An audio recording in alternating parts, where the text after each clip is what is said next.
Hi everyone, I'm Dimitri, and today we're going to be reviewing Love is Blind Episode 4.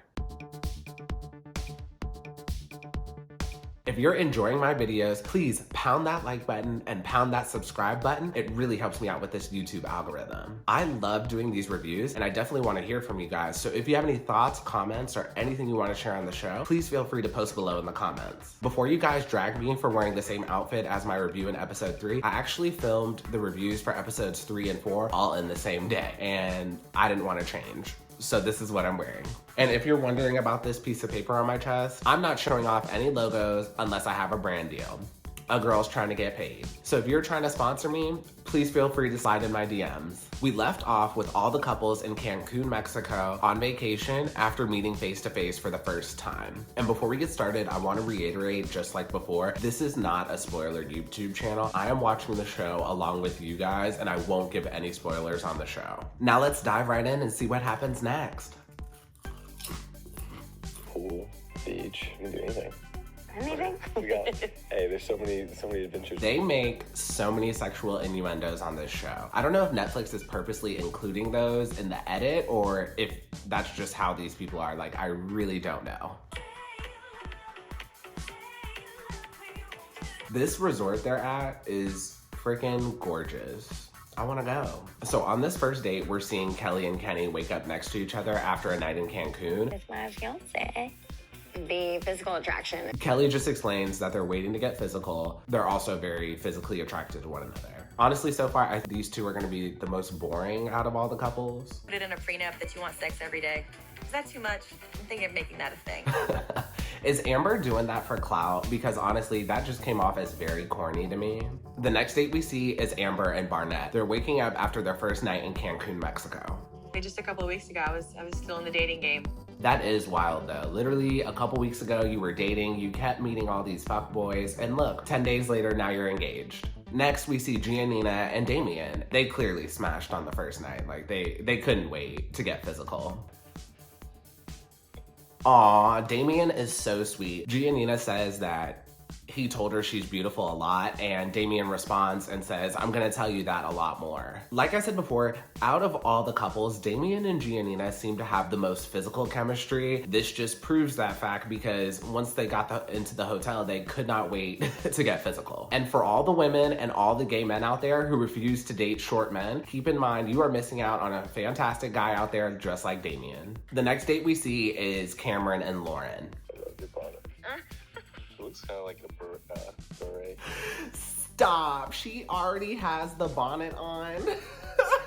So I'm gonna try to explain this as sensitively as possible. A lot of black people tend to have different hair from the majority. And because of that, sometimes at night we need to wrap our hair, hence why she's wearing a bonnet. And if you're dating someone of a different race, it can be somewhat of an issue because they've probably never seen that before. They've never seen someone have to wrap their hair at night. And she's on television, so the fact that she's wrapping her hair, I'm not surprised. She wants to look her best the next day. That can be an awkward moment for a lot of black women out there who are dating someone of another race. And they've built such an emotional connection. Like, you might as well just be yourself. Like, y'all are gonna get married. He's gonna see it regardless. So if you haven't realized by now, I'm black, so I have family. I have a sister, mom, grandparents, aunts, cousins, and I've seen that they wrap their hair, so I understand it. If you're not from a black family and you've never seen that before, it can be something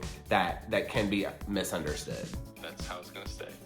There was some Netflixing and chilling. Cameron is being a gentleman and definitely won't say it, but they definitely smashed. Lauren said they Netflixed and chilled, but also this is a reality show and we know they don't have access to television, so there was no Netflixing going on. They definitely smashed. Also, that was very clever for Netflix to add in there for promo. Also, is it just me or are Cameron and Lauren just like a little awkward? Like when you see Giannina and Damien, they have the emotional connection and you can clearly see there's a physical connection. But when you look at Cameron and Lauren, they're like low-key, they're cute, but they're a little awkward.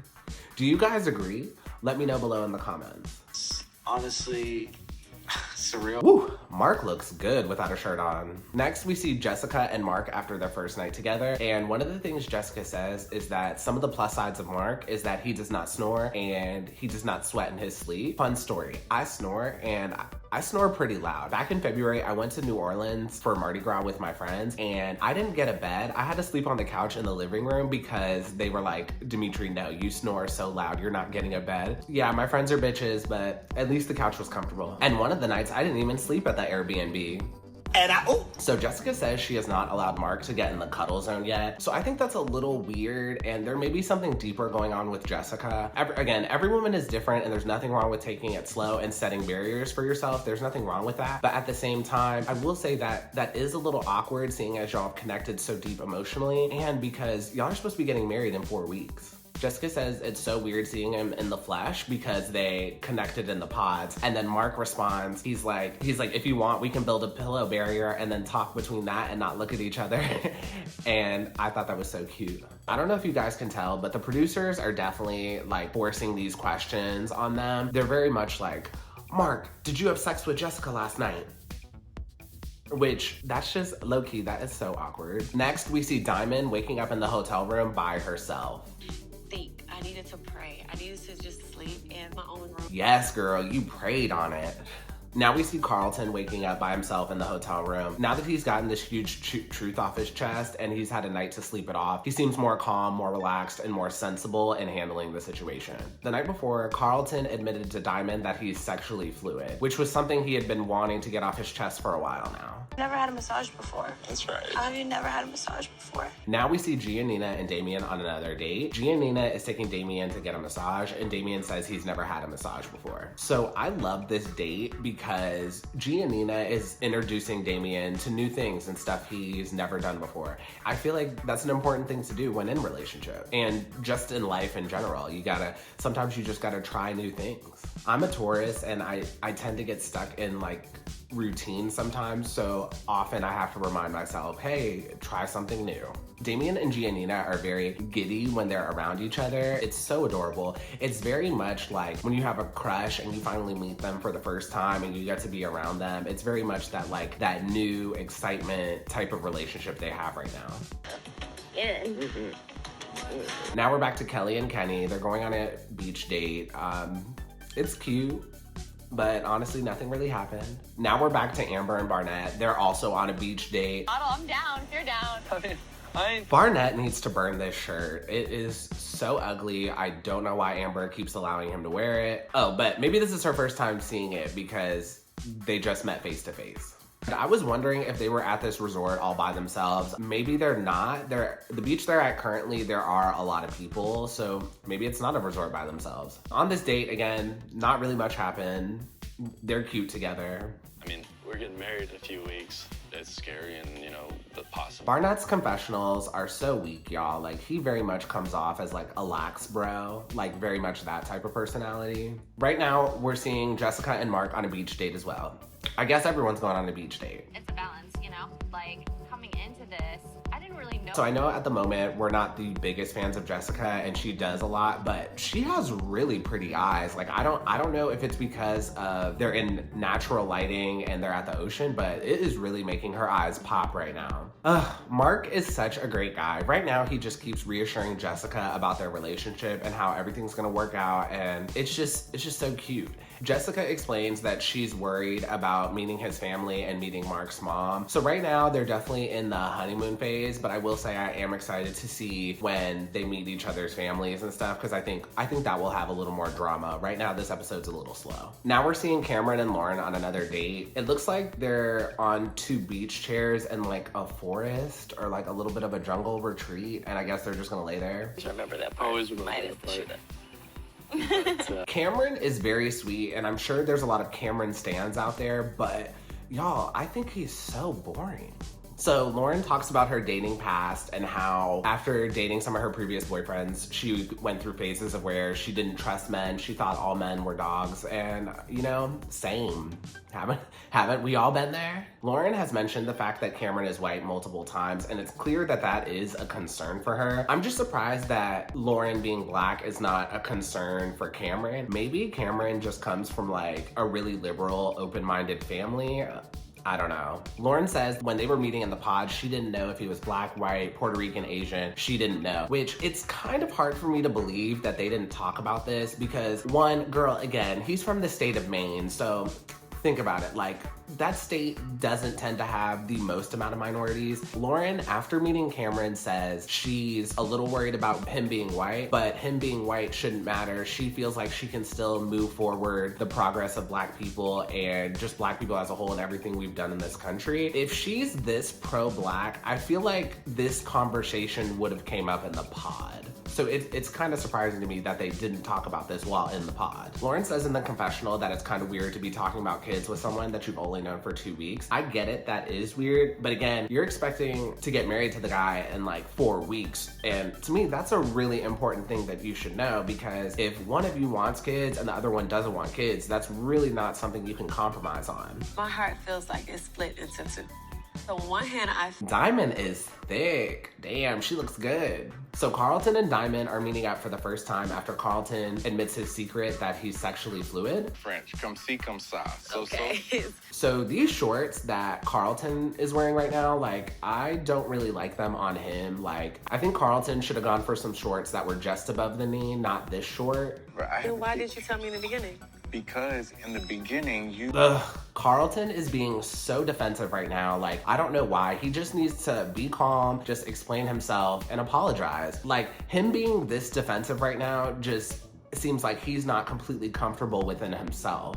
Diamond asked Carlton why he didn't tell her earlier in the experiment, and Carlton says, if I told you earlier in the experiment, you would have prejudged me and not given me a chance. Which, Carlton, that is so dumb. Like, how do you know Diamond would not have given you a chance? Like, you're literally putting words in her mouth. So now Carlton and Diamond are getting into a fight. Diamond is really trying to work this out with Carlton, but Carlton just keeps being so rude and so defensive. Like, it's not helping the situation at all. This is just proving more to me that Carlton just in general is not ready for marriage. He needs to work on himself more before finding someone else. This is why I don't deal with bitches like you. Oh, I'm a bitch now. Fuck you, fucker. Ooh! Watch my ass to the next dick, boy. No, watch your wig, because it keeps sliding. Ooh! I feel so bad for Diamond. Carlton says that the night before, everything was fine and she wanted to rub his back. And now today, she's like pushing the issue. They're getting married in 4 weeks, so again, she's got to push the issue at some point. Also, I'm pretty sure the producers are telling her to push the issue as well, because again, this is reality TV. So Diamond and Carlton both pack their bags and they're both leaving their separate ways home. But I didn't get that. I feel bad for Diamond in this situation because she was deceived. She tried her best to work it out, but he was not budging. Also, I wish we had a timeline of this. I think they were only at the resort for like 2 days, which if I was Diamond, I would have tried to finish out the vacation. I'd rather cry over a man in tropical paradise versus back home in DC. See, like Jessica throw up her arms like, hey! I'm like... So I love this. Next, it looks like all the couples are meeting up for like a cocktail hour and then a dinner. I like this because so far we've only been seeing all the couples honeymooning, so this is kind of fun. It shakes things up a bit. I forgot that you only get to see the person you choose. I'd be curious too about what all the other guys look like that were your option. This is so messy because now Jessica gets to meet Barnett, the man who broke her heart. So next, Vanessa Lachey comes in and explains the next part of the experiment. That you did not propose to. She's like, next in the experiment, you guys will go back home and face your real realities to see if your lives can really work together. Also, Netflix is so messy. Now they're putting liquor on the situation. I'm so worried Jessica's gonna get drunk and cuss out Barnett. Lauren is right. All of these relationships are just so new that I mean, I'd maybe a little bit worried about somebody having a wandering eye because they did build relationships with these people and there is that intrigue of seeing each other for the first time. I would very much be like, yeah, you can look, but don't be looking too hard. And now it's all becoming real. So now they're separated, girls and guys, and the guys are talking about whether or not they had sex last night, and the girls are talking about that too. And Cameron is such a gentleman. He's just like, we had a very good time last night. Jessica is 30-something years old. She knows damn well what a poom-poom is. You're not fooling me, Jessica. I love how Lauren just flat out asked Jessica, are you gonna give him the poom-poom? And she's like, you know what the poom poom is, girl. So the guys talking is very much like locker room talk. Kenny didn't say exactly what happened, but he kind of implied that they were having sex. And like, I get it. It's that locker room bro group mentality. But I'm not mad at the way he handled it. So of course, Jessica had a couple drinks and now she's about to go to talk to Barnett. Honestly, I think Barnett and Jessica just need to stay away from each other. The feelings are still raw and it'd be best if they just stay away from one another. Oh, it's going good. You having a good time? So much fun. And now Mark is gonna step in the middle of Barnett and Jessica's conversation, which is smart because he knows how strong of feelings Jessica had for him. The odds of Jessica putting up any kind of a fight with me are so low, it's sad. Oh my God, Amber is such a bitch, but she's right. Amber says, Barnett's not going anywhere. I told him I hunt him down. I really love this because Amber is just so comfortable in her relationship. Like, she ain't got no worries. Okay, that's the end of the episode, and that is all I have for you guys today. I really hope you enjoyed this review, and if you have any comments, thoughts, or anything you'd like to share, please feel free to post below in the comments. I am loving doing these reviews, and I can't wait to review Love is Blind episode 5 with you. So until next time,